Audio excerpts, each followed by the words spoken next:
Ladies and gentlemen, welcome to Downward Thrust. Today we're going to travel back in time together and reflect on the history of the Sega Dreamcast.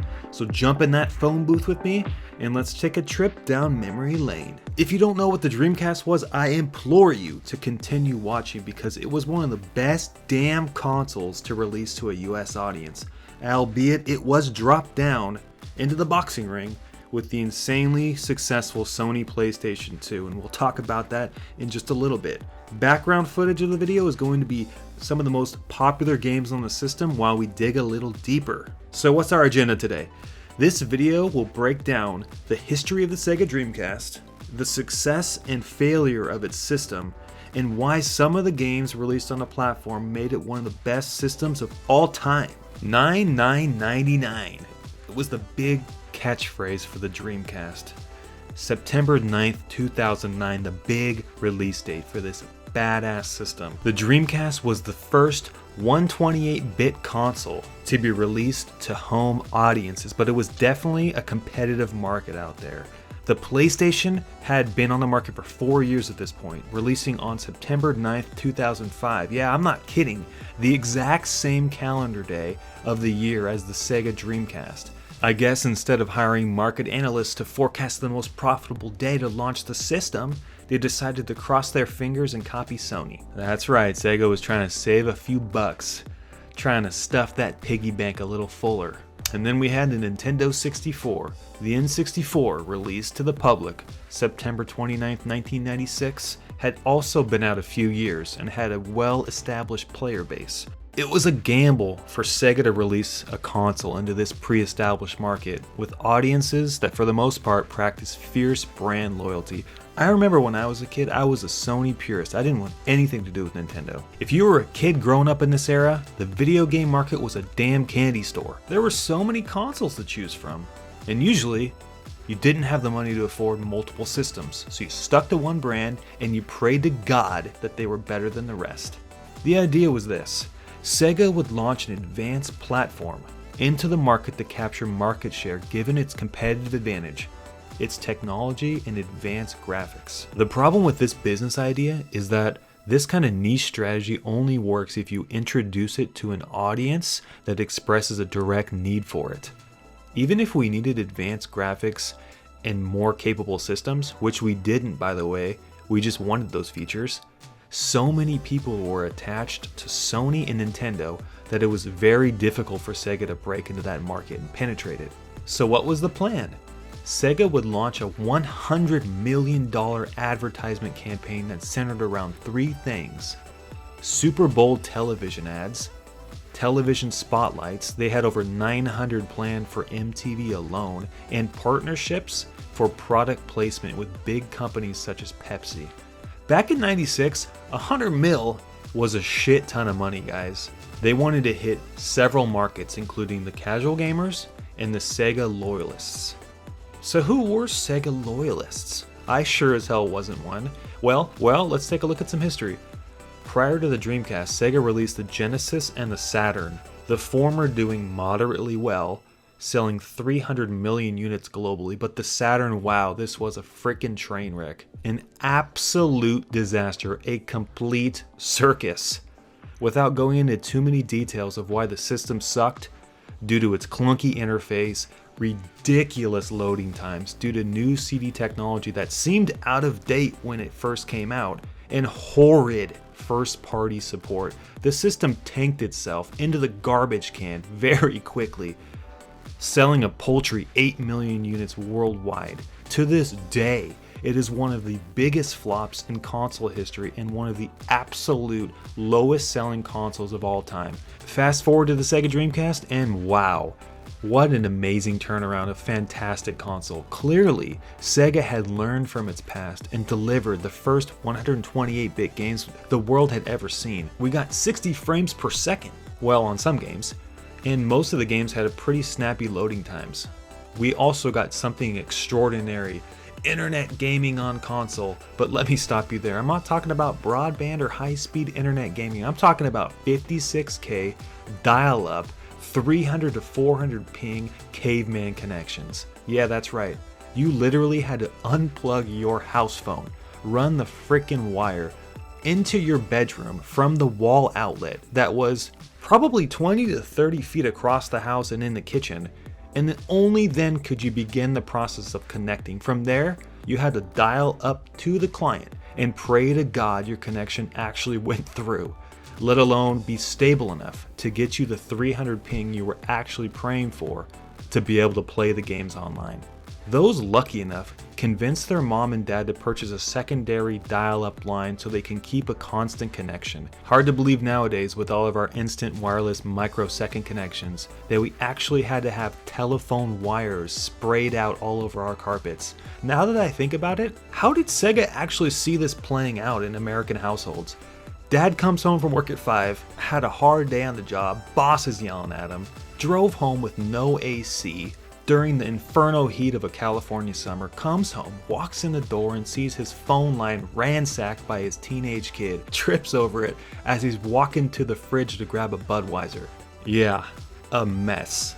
But the worst part about it, while you were playing with the single phone line in the house, your parents couldn't make any phone calls or receive any. Your house was literally in the dark, like you were in a World War II bunker during a bomb run. No communication. Grandma calling to check on you guys? Mom want to call her boyfriend to set up a fishing trip? And the worst part about it, if you were playing the Dreamcast and someone called your house, you would get disconnected and kicked off the server. It got so bad, I had to hijack the line when my mom wasn't looking just so I could play a bit.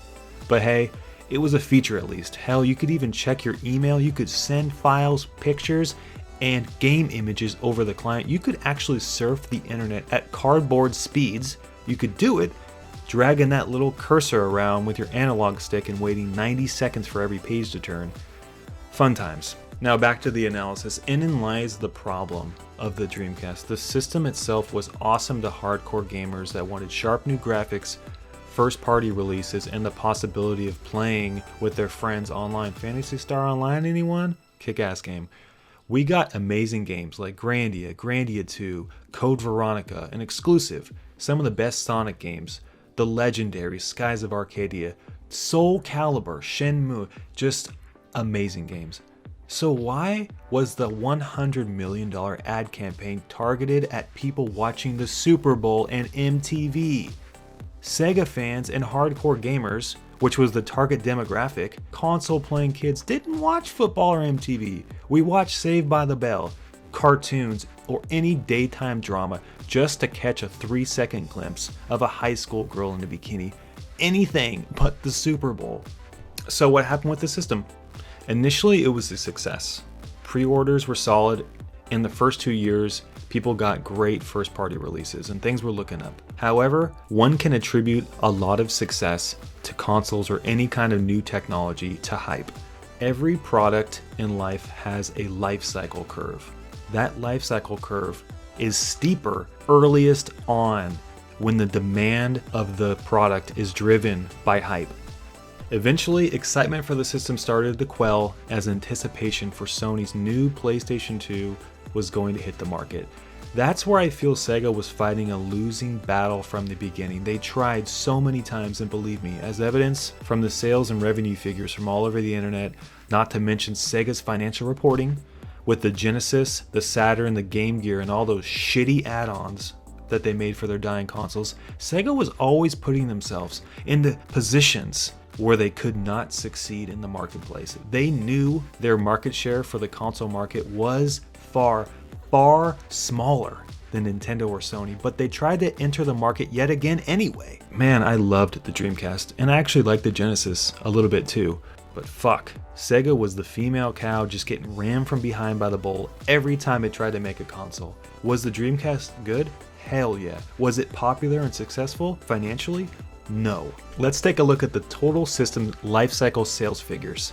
The Dreamcast sits near dead last, with between 8 and 10.2 million units shipped, depending on which source you're looking at. No, not in the US, I'm talking the whole world here. It's a damn shame too, because it didn't deserve an early trip to the graveyard. Also, the total software lineup falls somewhere around 685 games. You want to know how many games the PS2 had?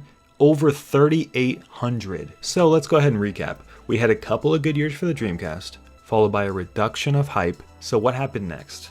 Increased competition. Yeah, we're talking about the mother of all consoles, the PlayStation 2. The Dreamcast would be preceded by a console that would go on to be the undisputed #1 selling console in the history of video games. A console that would sell 155 million consoles globally and capture the hearts and souls of gaming audiences everywhere. It was a death sentence for Sega. I mean, imagine if you were Sega. You just put out a great product and initially it sold well. And then along comes the PS2 and they got crushed. It was basically a shit sandwich. The Dreamcast released between two of the most successful consoles of all time, only to be preceded by the most successful system of all time. How could they have been successful? Well, that's a topic for another video.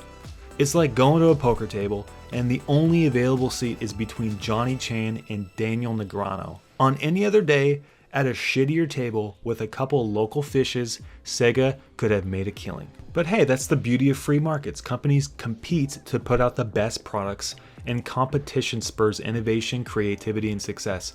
We are the recipients of that success as customers. Sega was simply not up to snuff. Sega wasn't outclassed technologically. The PS2 was 128 bits too and actually looked a lot worse than the Dreamcast in some situations, in some games. It was just this whole set of circumstances that Sega put itself in that created a very harsh business environment to succeed. Given a different business climate, that the Dreamcast would have sold twice or even 3 times as many consoles as it did. But in the end, that's what happened with the Dreamcast, and such is the legacy of the Dreamcast. What a goddamn shame. I loved playing these games for you guys to get this footage. So there it is, everyone, the legacy of the Dreamcast. A brief history of the system. Thank you guys so much for watching. If you guys would like to subscribe to our channel, it's completely free. Just click the annotation on the screen now. Wherever you are in the world, have a fantastic rest of your day, and we'll see you next time.